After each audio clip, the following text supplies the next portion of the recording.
Hello everybody and welcome back to our 4th Age Rhovanion campaign. We are sallying out from the Siege of Raycoast here. This is the new ruler of the Chiefdom of Rhun, or what is left of it. They have been reduced to 3 settlements so far, but they do have enough strength to threaten us because our forces are quite spread out around them. Our invasion didn't go as smoothly as it could have gone for various reasons. But we are able to sally out here. I think we'll do quite well against this force. 2 Axemen, 2 Warband units, and a couple of Eastland Raiders, along with the ruler here, Fast of the Nameless Land, which is a pretty cool name. So we'll see if they will stick around for this matchup. I'm thinking they will for at least a while. We certainly don't outnumber them to any great extent, or outmatch them to any great extent. So they'll probably stick around, and we will do a bit of fighting here. We do have 2 family members, so again, the goal will be to try to keep both of them alive through this. We can use them, though, and we probably will end up using them to help fight, especially with regards to the faction leader there. And there are those other few units of cavalry. But the other thing we're going to want to use, perhaps, is these 2 Easterling Warband levies, because, again, there are some cav units in this enemy force. Sally battles always feel a little annoying to me, because you've got to do this rigmarole of setting stuff up, which is probably not going to be required. Or at least you're going to set it up, and then the AI is going to move. So, yeah, they're going to be there, then they're going to go over to this corner. And so it's just, the first part of it is always just marching guys around, which, come to think of it, I could cut this right out. But I think it's nice to see the disposition of the enemy, I guess. Maybe that's something I'll consider for other battles here. But yeah, they're doing the typical thing of going to this right corner. It's interesting that the AI always seems to do this. On some maps, I guess depending on which direction they are attacking from, they may go to the left instead of to the right, or just even hold their position occasionally. But I see this more often than not. This seems to be the usual thing when there is a sally battle involved. So we're going to want to get our slingers out near the front as usual. So we'll just set them up right about here, and all of our bowmen will be right behind them, as is also usual.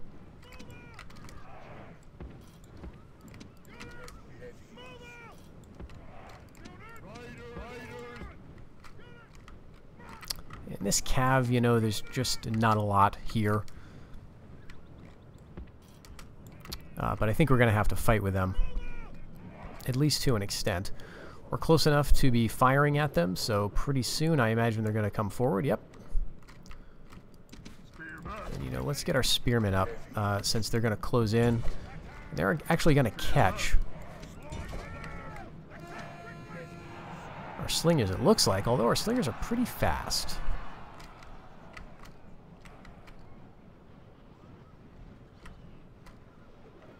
And, you know, I'm just going to stick around here. I'm not going to throw my cavalry in.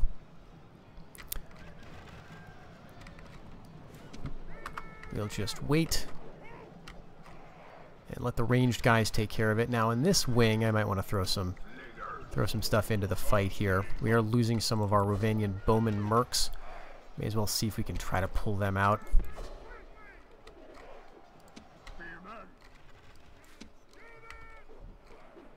Okay, those cavalry came back.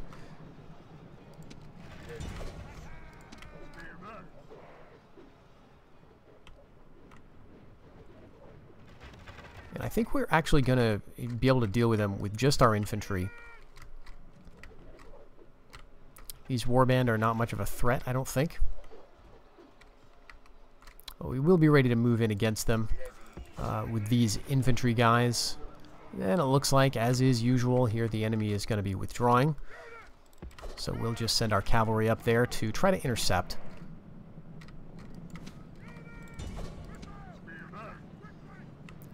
And this should be going fine. We can retrain these guys if we really want to.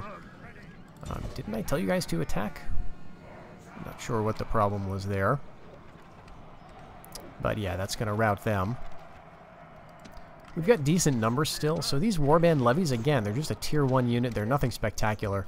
But in the theater where you can train them, they are going to be useful. Okay, so there's warband here. I'd love to take care of the axemen.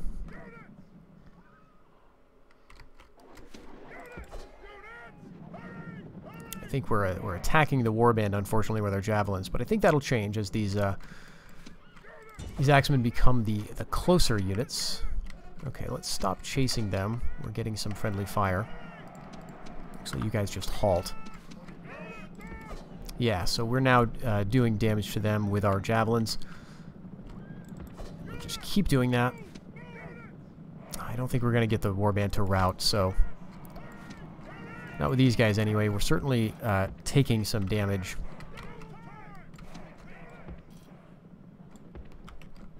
Alright, we're going to pull out. 34 men there. You know, I think we could probably get them to rout, but we do want to be very careful with our generals. I'd like to keep both of these guys alive, because we're going to really just benefit from the advantage that generals bring in this mod, in this theater.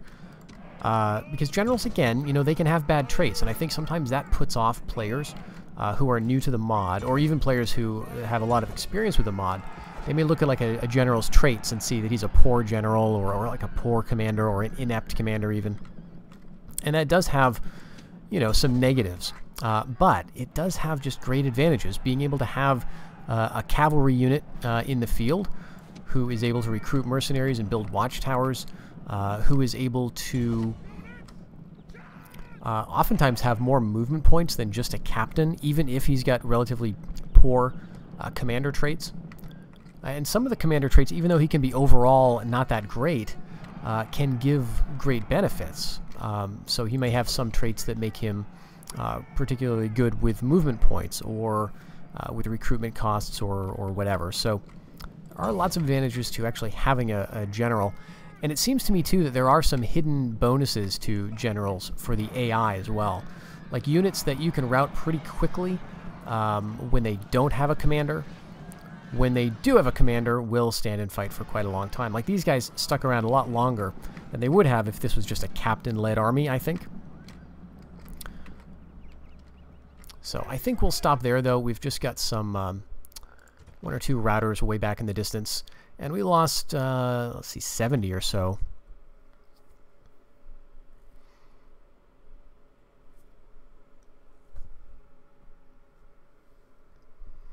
Well, that's enough to end the siege at any rate. And there is another enemy army approaching, but it's quite a bit smaller. And I think we'll use this reprieve to nip out and see if there's any mercenaries available yet. And I guess not. Okay, so the other thing is that we can train or retrain some of our men.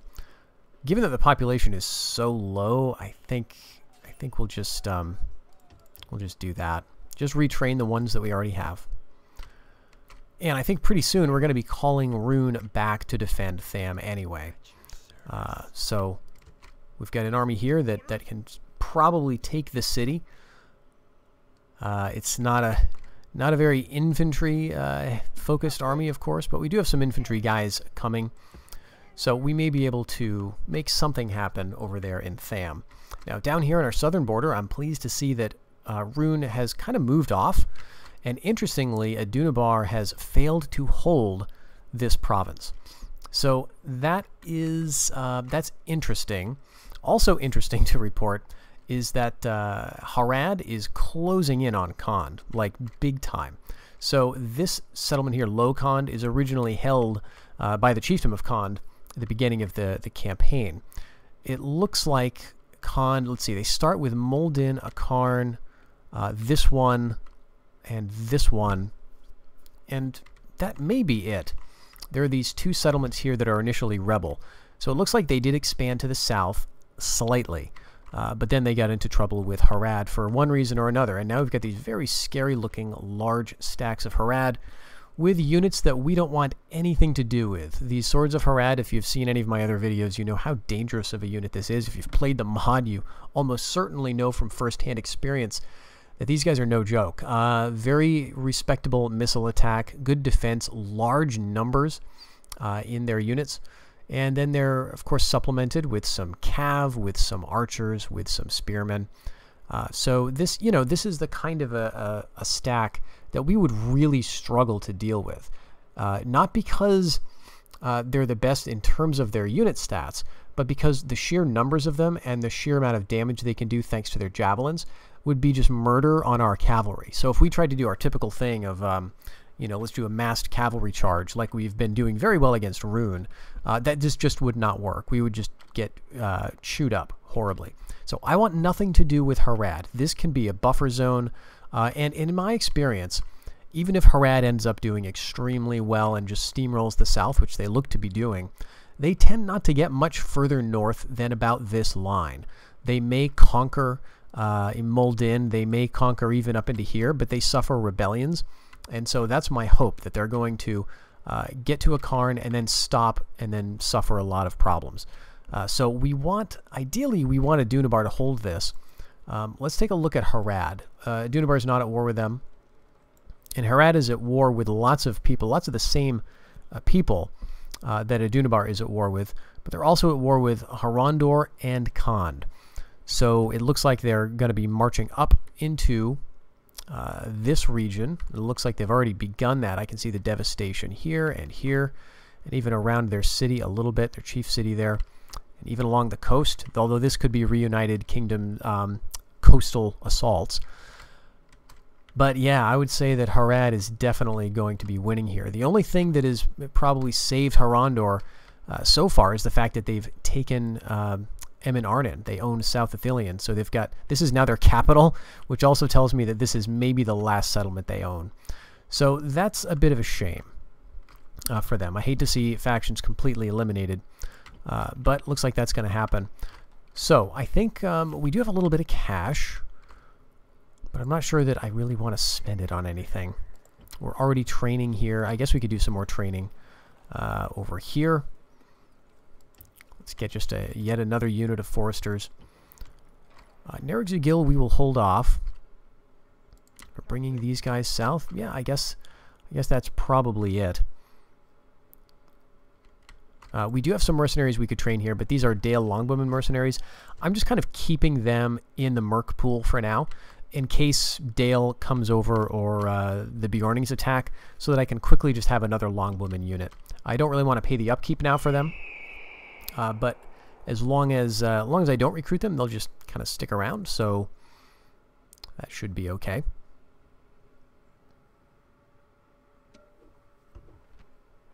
We've got a marriage, very nice. Yeah, we're working up our funds again. 81,000 currently. I'd like to get over 100,000. That would make me feel a bit more confident if we start to get into wanting a protectorate, which would be, kind of it's always an ultimate goal of mine. It wasn't necessarily on my radar early as Rhovanion, because it's just kind of difficult to pull together the funds and the size of the military that's required. Okay, so this is very nice. I see that Rathwin has not been taken by North Rhun, so this is great news. This is their new capital. Now, these guys could be quite dangerous, or more likely, they're going to be low-tier levy-type units. Because this is, I think, an outland for Rhovanion. So they've had this for a long time. It's probably going to be a lot of like low-tier warband levy spearmen types.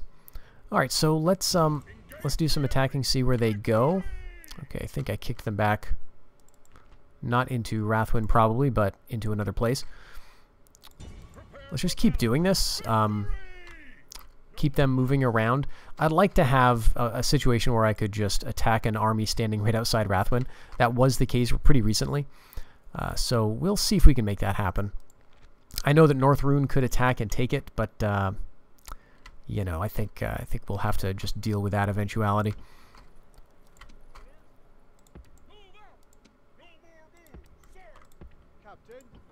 Okay, we've got spearmen here. Let's bring them down to join this, and we do have a potential situation right here where we might be able to grab Lithmore Chant. Let's see if this army withdraws like a wimp, and it does. So this is just their full stack of Rhovanion peasants at arms. I'm just going to go ahead and besiege this. We'll go for 2 rams. That'll take a couple of seasons. If they have another army in the field, you know, I guess they could attack me. Oh, they do. Oh, that's so dumb. Oh, I didn't know that they would do over there. Maybe that was the same unit. Well, I don't think I could have... I would have been in the zone of control anyway. Shoot. Well, I guess we'll just have to live with that.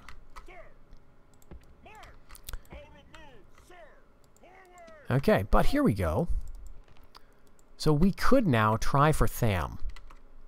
And I think these guys would be much more likely to stay around and fight. Okay, spearmen, axemen, skirmishers, and archers. And inside the city, it's 3 units of something. There's an emissary of Khand. So we could try for peace. All right, let's see if they stick around and fight. I think they will, because they're going to think our units are kind of a joke. But I think they will be wrong.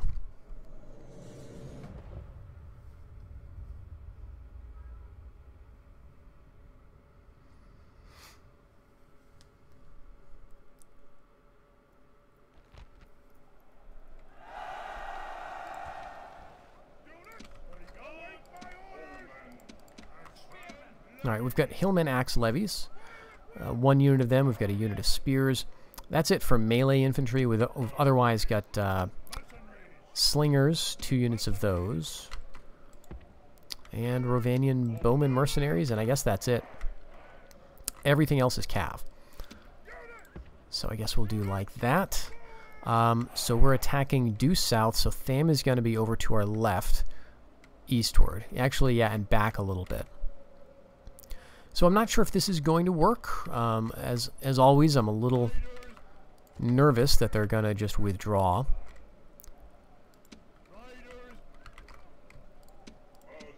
Alright, so here's our, like, smaller units of cav. And this is all just either mercenary Rhovanion scouts or the native version that we train ourselves. Get them out front, actually. I'll put the general back here, and he'll have some backup for him. All right, we'll just sit here. Okay, so they're up on that hill. Let's get over here with the infantry and take a look at where the enemy reinforcements are coming from. This looks like a spear. No, that's axes. This is spears, and this is warband. Okay, very good. So no cavalry whatsoever in this army, which means we can kind of run them down more or less at will. Now, they do have, you know, spears, which we have to be very wary of, and they do have some ranged stuff. So I'm going to want to send cavalry, well... How about this? We send these 3 cavalry over here. Then all this other cavalry we move towards this army. At least once they get closer to the tree line. How about that? Because I think if we have enough pressure, we could get them with just our cav.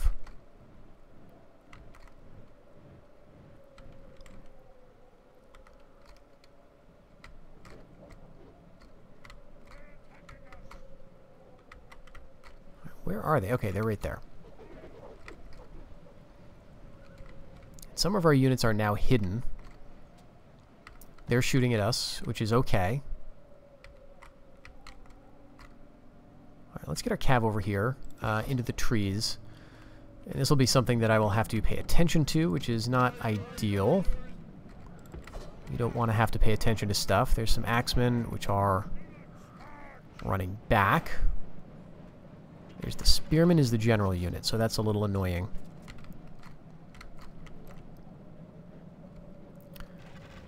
The spearmen are moving towards us.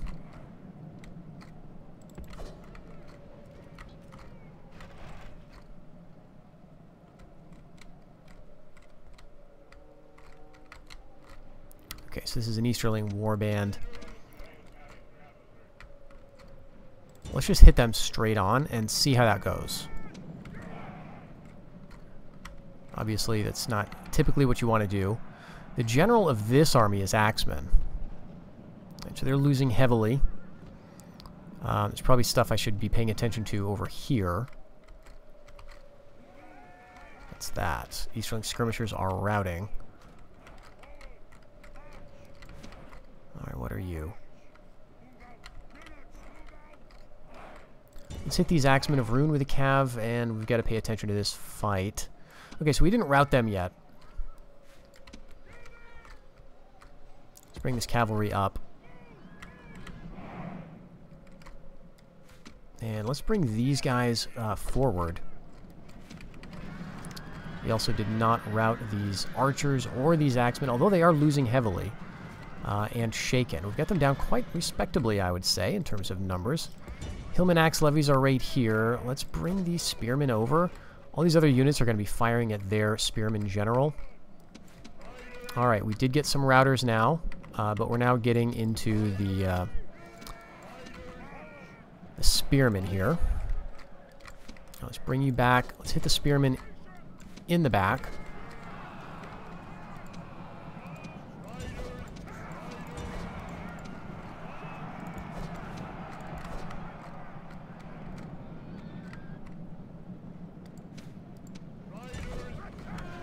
None of it is very clean.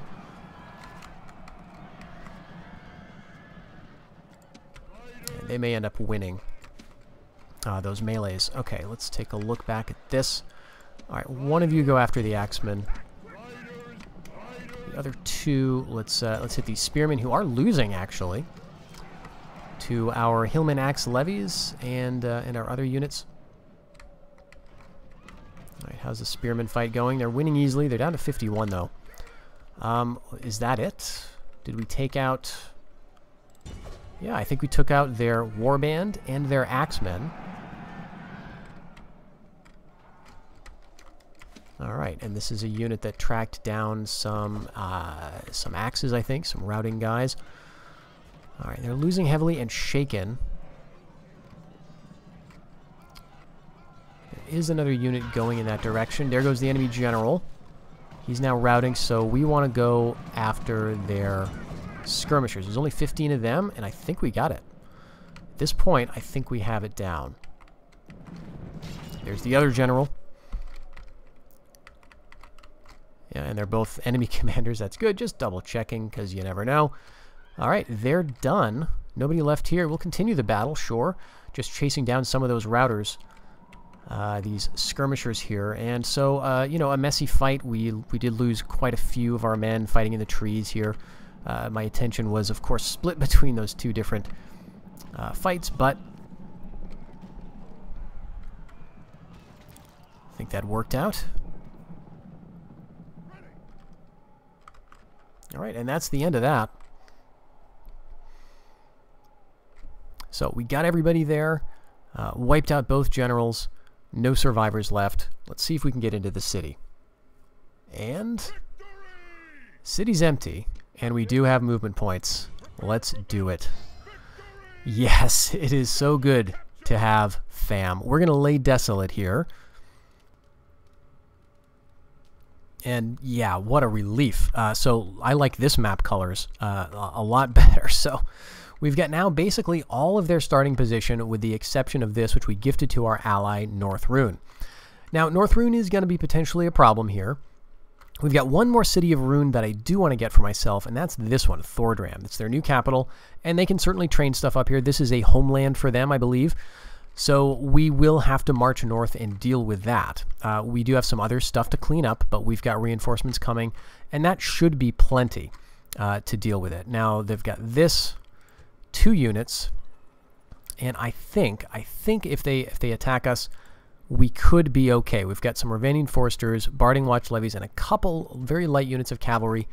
So again, yeah, I think we could handle even that fight. Let's get some more foresters down here, or at least aimed this way, and see what we can do with Tham in the meantime. So interesting, they've been building horse breeders So instead of going the livestock route, they went with the horse route for trade income. But I think we're going to want to go the other direction.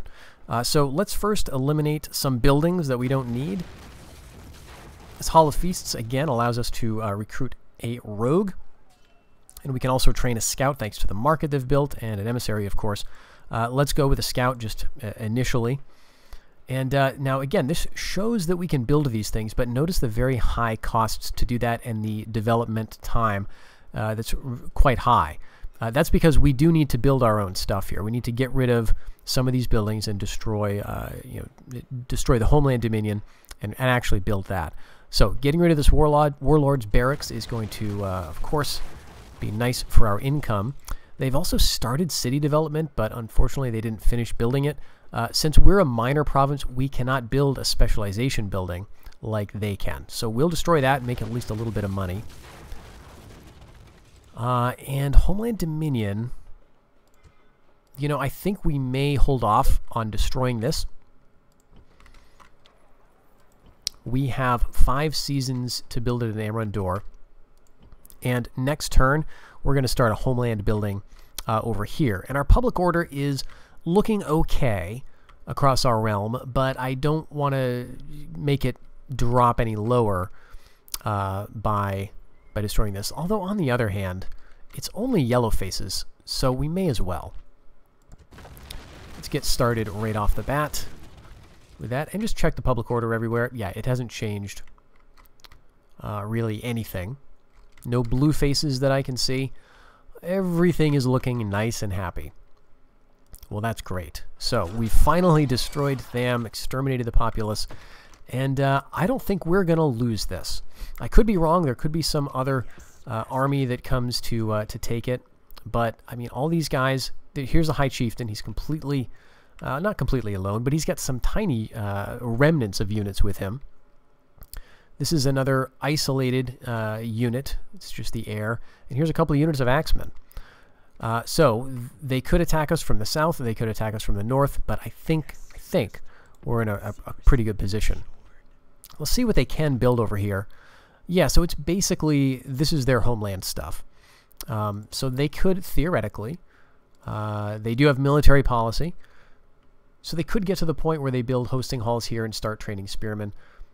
But, you know, it's one province. Let's move the spy over just to get eyes on Moldin. Yeah, no one's trying to take this back, and, you know, that's just fine. It would have been nice if Adunabar had it. We could have been trading with it, although we're actually neutral to the rebels, interestingly. So we are technically... Let's check the trade summary. Yeah, we are trading with Moldin. Now, it's only a tiny amount because we don't have trade rights with them, and we share some resources. But in any case, on the one hand, it's kind of good that Adunabar doesn't have this, because it does reduce the borders that we share with them. Now, I did see that Khand was nearby. A little while ago, in between episodes, I tried ceasefire with them, but that was the same turn, I think, that I took Moldin. I just waltzed in there. So let's try a ceasefire this time, and let's see if they'd be willing to pay. We don't share a border anymore, obviously, so let's just ask them for, you know, something like 2,000. And they want us to give them a lot of money. I mean, I could afford it. And I'm kind of tempted to do it because it would be nice to have them attacking Harad more effectively. More money in their coffers would mean that, you know, there'd be a little more of a headache for Harad. Let's see. I want map information from you, and I will give you some money. They're probably going to want, you know, a lot, but let's offer 5,000 and see what they demand. Okay, they're actually, that's pretty reasonable. Yeah, let's do it.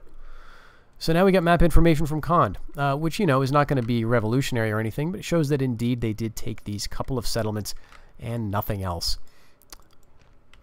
Well, that's too bad for them. But at any rate, I think this is a pretty good spot for us to end the episode, folks. We're in a really good position now in the east. We've got our armies here to kind of reinforce to deal with any of these threats. And in the south, we're doing pretty well, too. We'll have to see what Rhovanion does next turn, see if they'll sally. Thank you very much for joining me in this one. I hope you'll stick around for the next episode. Until then, everybody, take care.